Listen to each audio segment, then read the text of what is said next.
Hi, and welcome to this edition of Garden Guns. It's going to be quite a rushed video this. I'm not really going to get much of an opportunity to shoot it again, so I'm going to try and do it all in one take. So if it's a little bit hesitant or not particularly cohesive, I apologise in advance, but Phil and Tracey called and they want their guns back because I've been working a lot over the last month and I really haven't had much time. When the weather's been good, I've been away with work, and when I've been back home, it's been raining or it's been blowing a gale. It's not really been conducive to sort of testing an air rifle and making a video. But anyway, to that point, what are we looking at today? We're looking at two rifles, ones I promised. First off, we're looking at this, which is the Kral NP02. It's a Turkish made air rifle, around about the £350 mark, brand new. This one is it's a demo rifle from Leicestershire Airguns, and they are putting it out on the racks for sale. That's why I've managed to get hold of it to test it for them, make sure it's all okay, and see what power it's doing, which is what we're going to do today. As well as that one, today we were going to be comparing this with, oh my god, oh let me grab it, oh, this interesting little specimen. Now this is an Ultra SE, but it's been put in a rather beautiful custom target stock. This has obviously been somebody's target rifle at some point, and the stock on it is stunning. It's got an adjustable butt patch, really nice combing, deep pistol grip. Yeah, it's a really pleasant rifle to shoot. I've already put a few rounds through both of them, zeroing them in, and have actually briefly run them over the chronograph just to see where they're at. But now we're slightly further through their power curves, I'm going to do the full test properly. So what I'm going to do now is go and fire up the camera downrange. I'm going to shoot a group of 10 shots with both rifles, and then I'm going to come back and have a quick chat about them, because basically it might rain, and I can do the chronograph bit hopefully undercover. You know, I've got a gazebo, so I'm going to try. If it really does start, if it starts chucking it down, there's nothing I can do. But if it's just drizzling, then I can probably do the chronographing under the gazebo, and hopefully get that on film for you. But anyway, let's get downrange, put 10 pellets each into a shot card, and see how they stack up. I'm using a JSB Exacts 4.53, 8.44 grains for this. It's a 177. And for the Krell, I'm using Air Arms Diablo Fields, 0.22, 16 grains, and I think 5.51 on the head size. The major difference between the Krell and the Ultra, other than obviously the fact that one's 177 and the other one's 22, is the fact that the Ultra's single shot and the Krell is multi-shot, although it does have a single shot tray. But we will discuss that after I've done the shooting portion. So, right, let's get downrange and let's get shooting before it starts raining. Right, cool, it's got hot. There's just been a little bit of a rain shower that's come through, and now it's stinking. It's so humid, and the sun is pretty powerful. So if it's all blurry, and I'm sorry for squinting, as I said, I'm on the clock with this one. So, see what we can do. 10 shots, 40 yards, Air Arms, 2.2, 16 grains.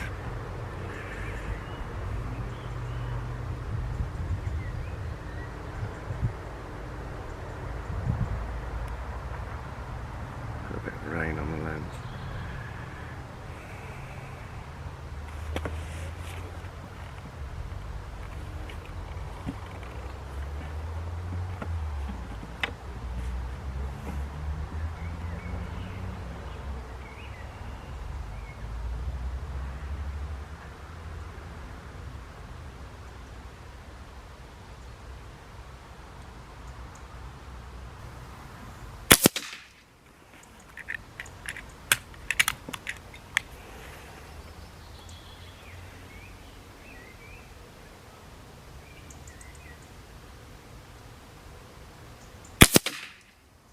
Oof, what the heck?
That's it, done.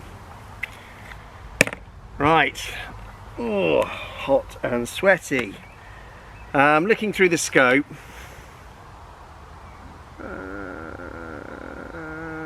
a sort of a tight main group. Best have a look at that when I actually do the shots for the Ultra. We'll grab the card and have a look at the card and discuss both of them. I might try and shoot this at 30 yards just to see if I can get a slightly better result.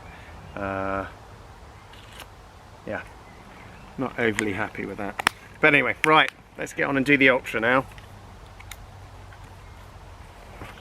Okay. So, here we go. Probably put up a little bit higher.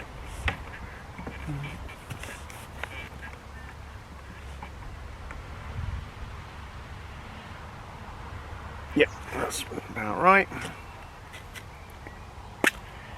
10 pellets. 6, 7, 8, 9,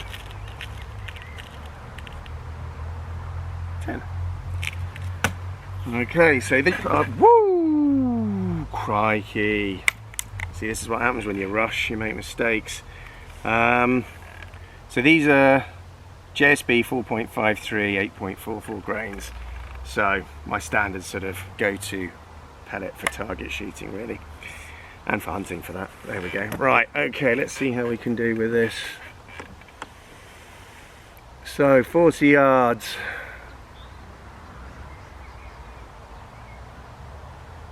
Ooh, once again, safety catch.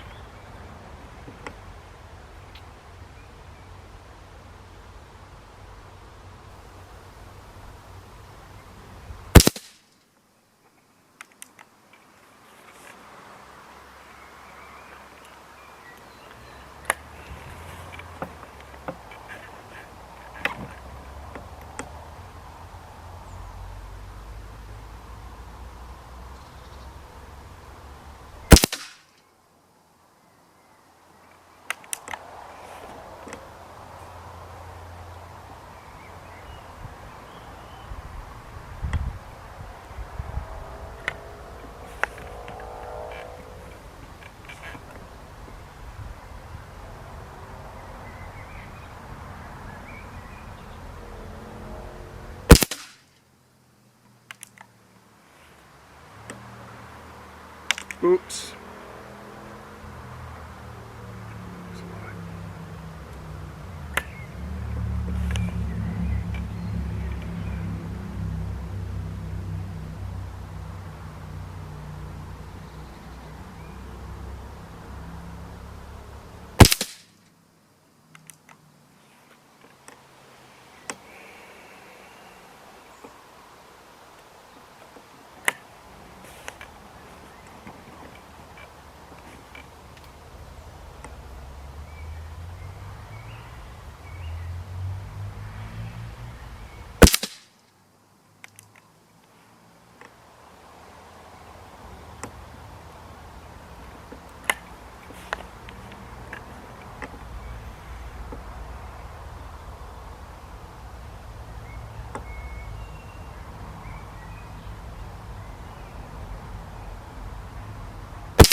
that went in the right place. I think I might have pulled it.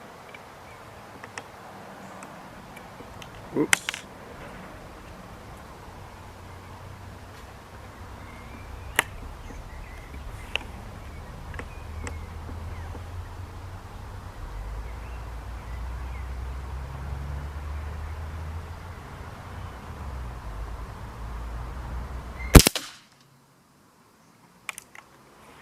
Last shot, then we get the card.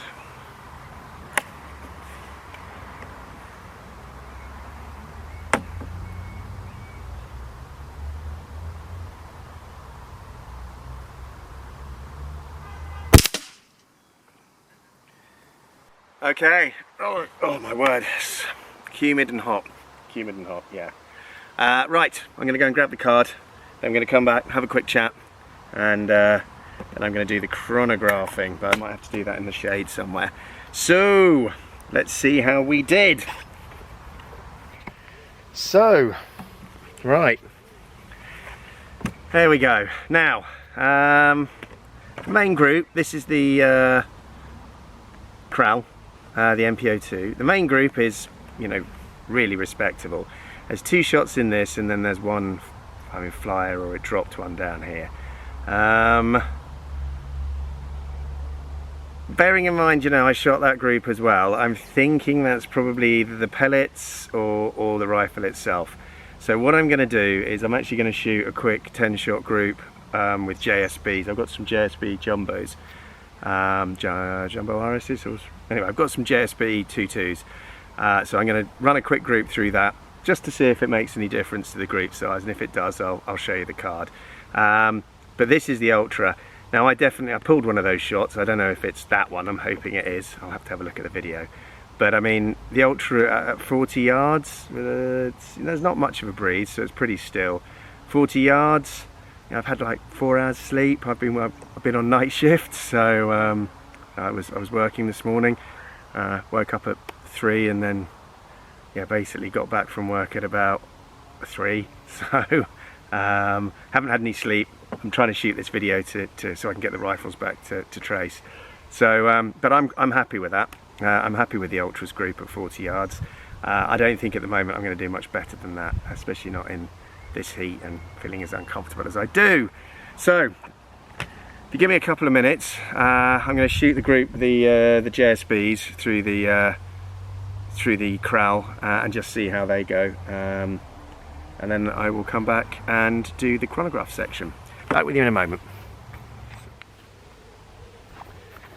Right, so let's get this done. 5 shots, JSB exact, 4.53 head size, 8.44 grains. Let's press play. Let's shoot 5 shots.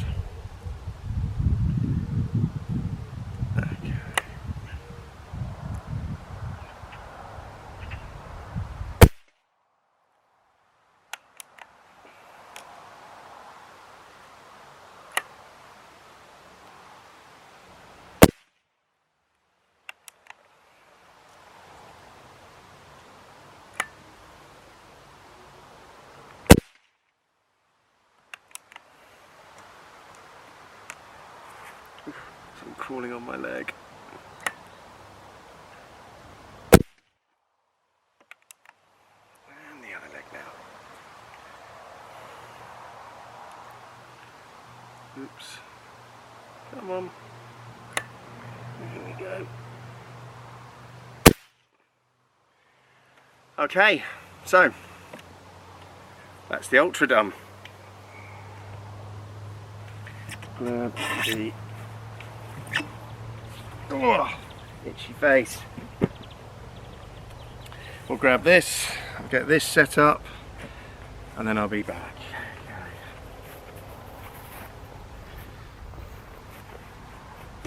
Ooh. Right. So, let's set this up. So I'm using the last, literally the very last of my JSB exacts for this. Might need to sort out the rest a little bit better. But yeah, I have set this to 8.44 grains. I'll show you on the, there we go. So, 15.89 grains actually, silly me. 15.89 grains, which are just basically the weight of the JSBs. Right, let's see how we do with this. Safety, safety's on. Right, let's go. It's roughly about right.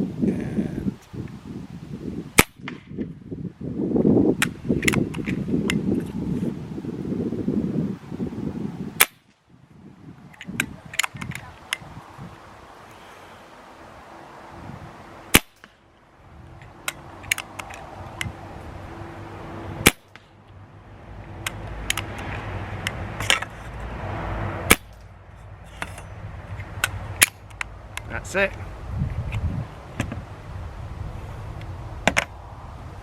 I've got one more. See if I can single shot load this into there. There we go. I just want to see if it drops any further. So we're just starting to see it drop. I reckon that's about right. There we go, back up again. Okay, so that's the NP02 done as well. Let's have a chat. Right, so final opinion. Well, I decided to shoot a 30-yard card to go with the rifles, much like I did for the air arms. This is the air arms result right there. I haven't actually cut the card up and stuck it in the box yet. So this is the card I just shot with. This is the the target I just shot with the Krell, and that is the Ultra. As you can see, the Krell group is a lot tighter than the 40 yards or even the 30 yards I shot earlier. You know, that's a lot more ragged. I took the silencer off. I put a cheapy 3D printed silencer on it just to keep the report down, because it's got quite a bark, the Krell, and it obviously didn't like it. It affected the accuracy. I did wonder why I was getting those, pardon me, I've got, my nose is ridiculously itchy. Seems to be a theme in the video, I probably mentioned that already, but yeah, I couldn't work out why I was getting those flyers. Didn't seem to make any sense. You know, I was getting a reasonably tight group and then, you know, I get one or two that would disappear off. So I thought, you know, well, it's either down to the magazine a lot of the time, and the Krell magazines are pretty foolproof, or it's the silencer. It can be what you've got attached to the end of the barrel. So I took the silencer off and put the muzzle brake, or the muzzle end back on, and shot the group. And as you can see, it came out really perfectly. You know, that is easily good enough to do any form of pest control at 30 yards.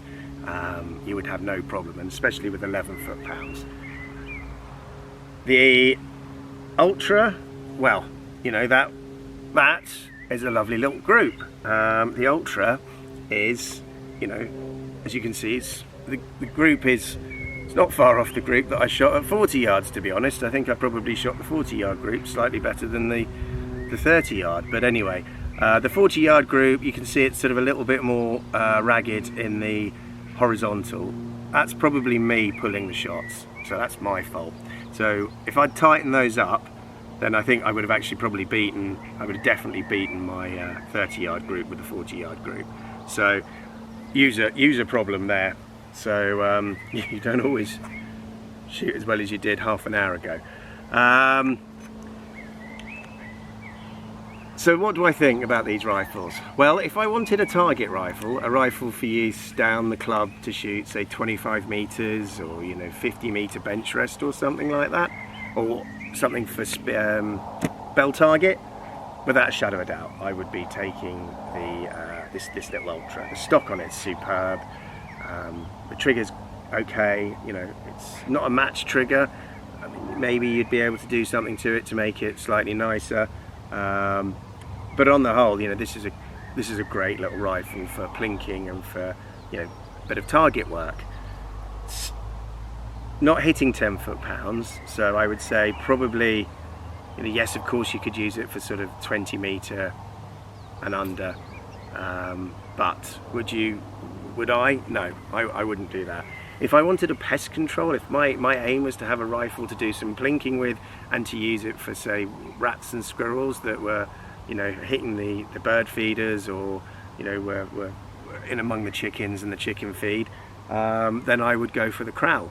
You know, it's a good 30-yard plus rifle. It's got an amazing shot count. You know, brand new, 350. It's, you know, it's outstanding. As I said, you've got to budget for a bottle, a silencer, and a good scope on top of that 350.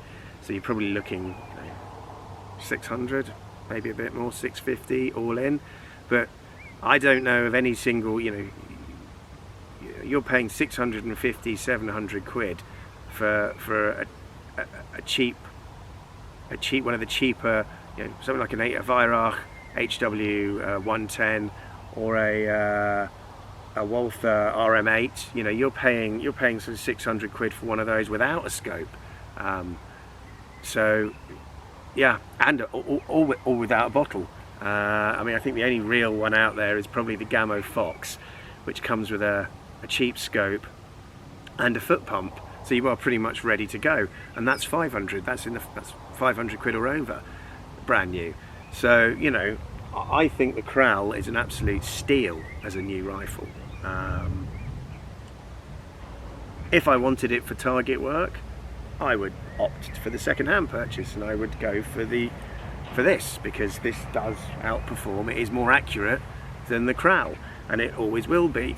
You know, if you then went further and say saved up the pennies over a few months, you bought this outright, saved up the pennies for over a few months, you know, to get it tuned and have a reg put in and have the power, you know, brought up to sort of say over 11 foot-pounds, then yeah, this rifle suddenly becomes a really good HFT rifle. Yes, a stunning HFT rifle, and a viable tool to use for you know, pest control. So you know, out to decent sort of ranges, 40 plus. But you know, it does need some work doing to it to get it up to that level. I mean, one of the main, you know, the other issues I've seen with this is there is a BSA pressure gauge in there, and it's the same as the Gamo one, and they both have an inherent issue with them sticking over time. You know, that's one thing I would also get fixed. Now, that's probably something you could do yourself if you look online without too much hassle. But I would be careful if you are going to do that. But you know, do you need the pressure gauge? Well, my Ultra didn't have a pressure gauge when I first bought it. I just used to, you know, every 20-30 shots, I just used to stick it on the bottle and charge it up to make sure it was, you know, within the power curve. Yeah, which one would I buy? Well, I mean, if I wanted a multi-shot, yeah, there's no getting around it. The Krell is superb. You know, little multi-shot farmyard pesting tool, the Krell is awesome. If I wanted a little target rifle, something that I'm going to use for HFT, that I could then go on and use for a bit of pest control if I wanted, well, then it's going to be the Ultra, because I would spend the money and send it to Phil.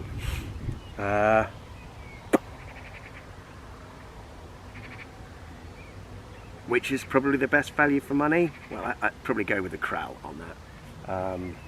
Just for a plinker, for something for a bit of fun, and something that you could use to get those pesky rats, yeah, the Krell wins. I think that would probably be my choice for a low-cost pesting tool, without a shadow of a doubt. If I was looking for something that I could use as a multifaceted rifle that could grow with me, and my major interest was target sports, HFT, club shooting, or even just plinking down at the club, then you know, so I didn't need the multi-shot bit, then this would be my choice. Very much it comes down to, when you walk into the shop looking for that rifle, before you go in the shop, set out what you want that rifle to do for you, and then you'll find it a lot easier to make that purchasing decision, and hopefully you won't be so led by your heart and something that looks really pretty, and you'll actually buy the rifle that will do the job you want it to do. As I said, these two rifles are totally different. Given a bit of work, this one could fulfill some of the role that the Krell could do, but is this as good a pesting tool as the Krell? No, it's not. Is the Krell a good a target rifle? No, it's not. Could the Krell ever be as good a target rifle? No. Could this ever be a multi-shot pesting tool? Well, no. As far as I'm aware, you can never fit a multi-shot. Could you make this a reasonable pesting tool? Well, absolutely. You could spend the money on, and it could be easily capable of being a single shot pest control rifle. So it is a slightly more, it's got more legs in the purchase there, and that's probably where the value of this is over the Krell. You know, when you buy the Krell, it will always be what it is, a cheap plinker / pest control device. Yeah, this has got a lot more depth to it. So on that point, this might be the last video I do for a while. I do have a couple more rifles just to chuck over the chronograph before I hand them back to Tracey on Tuesday. Whether I get round to filming that, I've yet to see. It really has to be done. It's going to have. I think the weather's not going to be great, and yeah, I'm going to struggle to find the window to film and do what Tracey has asked me to do with the rifles. So it's the two rifles I've got left are a bullpup day state and a Webley Venom, and I think the Venom's probably the most interesting one out of the two. Although I have actually already tested that, and there is an issue with that. But that could be, once again, it could be the silencer, because it was actually using the silencer on the Venom that made me think, hang on a minute, I wonder if the silencer's causing the issues with the Krell. So I'm going to take it off and have another little plink with the Venom and see how that works. But anyway, if you do want me to do some more videos, if any of you are in the Leicestershire area and you use Phil and Tracey at Leicestershire Airguns, have a word and ask them to give me a couple more air rifles to test for them, and I would quite happily review them for you. Anyway, bit cheeky, I know. Anyway, I hope you've enjoyed the video. I hope you've enjoyed the videos. I look forward to making some more in the future. Until then, I hope you all stay safe, and yeah, it's the European Cup tonight, so come on England. Hope we do all right and continue heading forward. With that in mind, I'm off to go and grab a beer. Stay safe everybody, and thank you very much. All the best.